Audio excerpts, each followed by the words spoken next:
Napakaganda ng pagkakaano niya. Ayan, naka-ano pa yan, naka-video. Magagamit na natin sa ating pagbibideo habang tayo nagbabiyahe. Ayan, andito na naman tayo mga boss. Magandang araw sa inyo lahat. Another day, another video tayo. Panibagong pag-asa. Ngayon, dito na naman tayo. Nagkasasa na naman. Dumating na yung ating parcel. Bali, ito ay sa 353.34. Ang nilalaman nito ay sa cellphone holder na version 3. Moto-Wolf.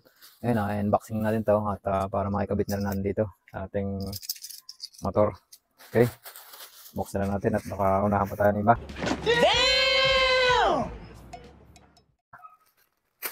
Okay.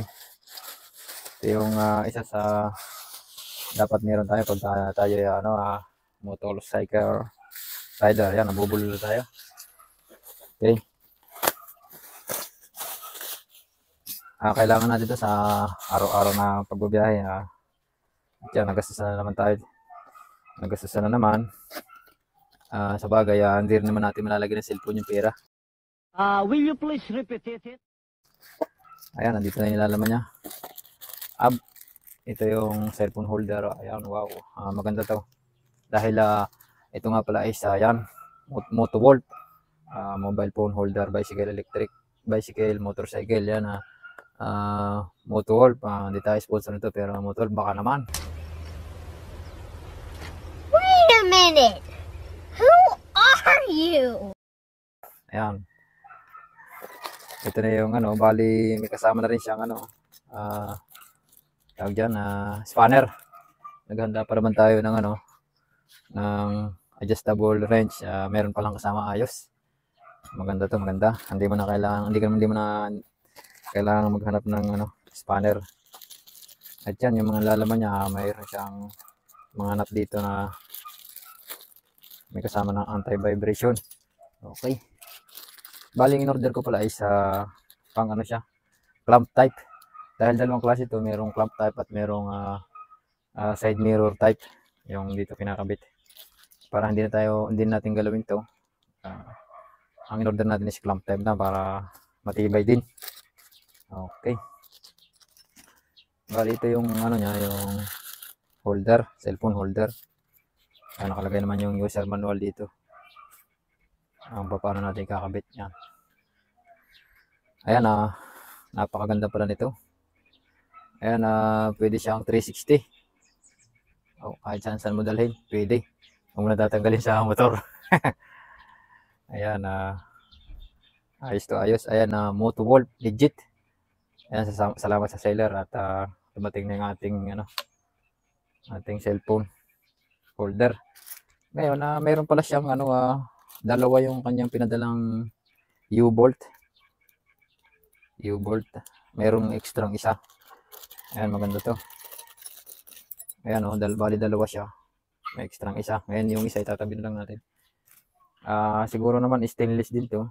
At sana naman stainless para hindi kalawangin. Ayan, papasok lang natin siyang ganyan dyan. Ayan. Madali lang ikabit to, madali lang. Parang basic. Ngayon, lalagay natin to dito. Clamp type. Ayan. So, lalagyan natin dito.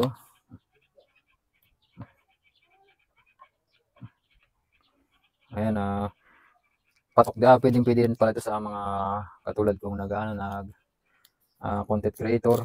Pwede mo rin siyang gawin pang video sa daan. Itong may self-adhesive na to, dito natin ilalagay sa ilalim para hindi magkagasgas yung ating handlebar.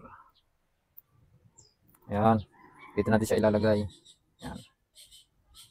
Yun. At yan, ilalagay na natin ng kakabitan natin ito dito.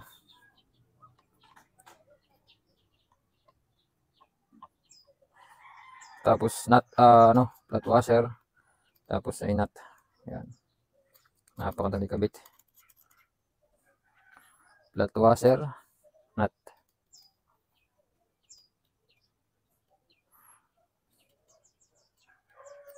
Ayan. Tapos pag natin, na higpitan na, saka natin ilalagay itong cover para hindi kalawangin yung thread ng ng U-bolt. Okay, higpitan na natin to. Sakto-sakto yung yung spanner. Yes. Nagkaroon pa tayo ng spanner na maliit. Open wrench. Ayan, maganda dito sa nut na ito is meron na siyang goma na pag hindi basta-basta matatanggal kahit mag-vibrate yung ating motor. Yan. Higpitan lang natin ito.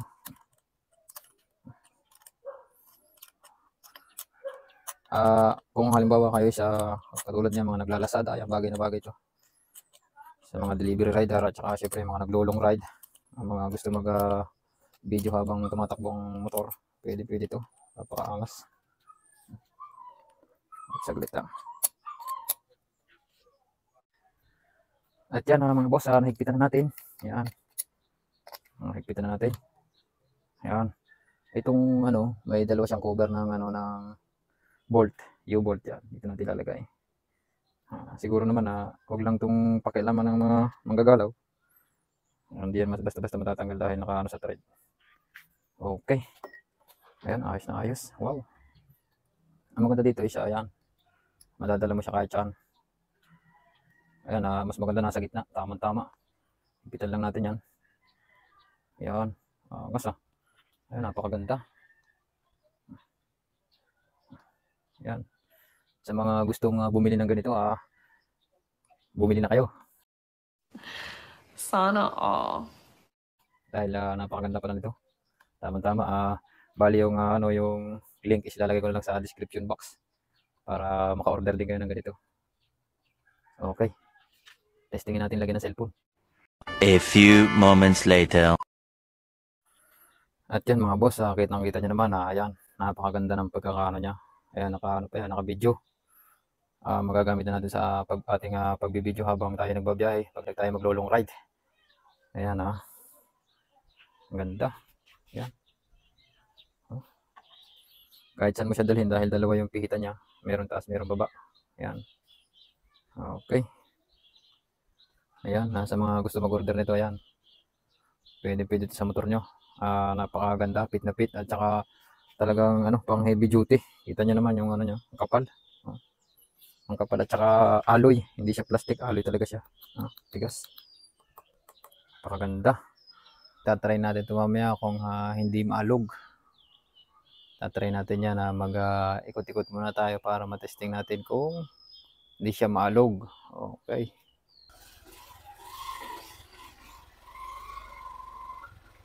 Hindi siya masyado maalog. Ayan, paahon. Okay. Ayan, gante na ang misis.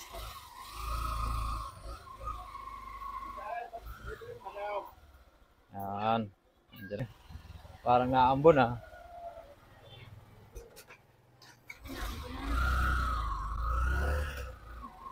Wow. Huwag kang uulan.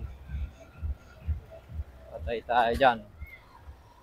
Pag umulan, ay uulan. Labali. Yo! Ayan pupunta tayo sa pagpagasolina.